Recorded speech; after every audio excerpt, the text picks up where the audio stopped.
છીએ બિલ્લીમોરા અંબિકા નદીને બંદરે જેટીથી.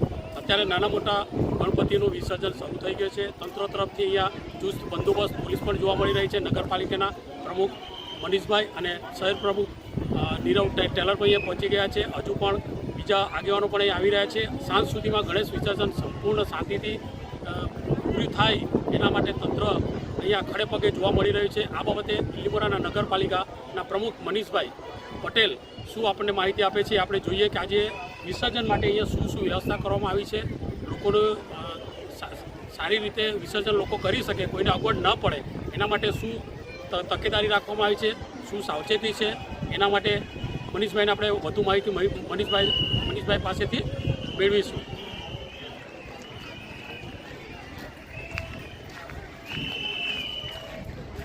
આજે આપણે મનીષભાઈને પૂછીશું કે અહીંયા ગણેશ વિસર્જનમાં શું તકેદારી રાખવામાં આવી છે, કેટલો સ્ટાફ મૂકવામાં આવે છે અને કઈ રીતની માહિતી છે. મનીષભાઈ શું કહેશો? નમસ્કાર.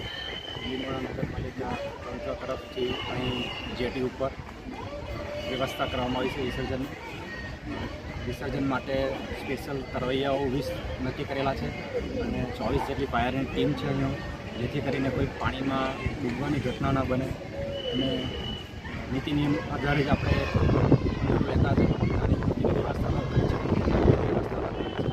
એ નાની ક્રેન છે, મોટી ક્રેન છે. સવારથી વિસર્જન ચાલુ છે. આ વિસર્જન સારી રીતે પૂર્ણ થાય એવી આશા નથી. માં ટોટલ મનીષભાઈ તરવૈયા કેટલા છે આપણી પાસે? 20 જેટલા તરવૈયા છે. વિસર્જન માટે આપણે સ્પેશિયલ એમને બોલાવેલા છે અને 24 જેટલી ફાયરની ટીમ છે જે બચાવ કામગીરી કરે છે. Thank you Manish. આપણે જોઈશું ગણેશ વિસર્જનના લાઈવ દ્રશ્યો.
ये बोल 22 फुट वाले की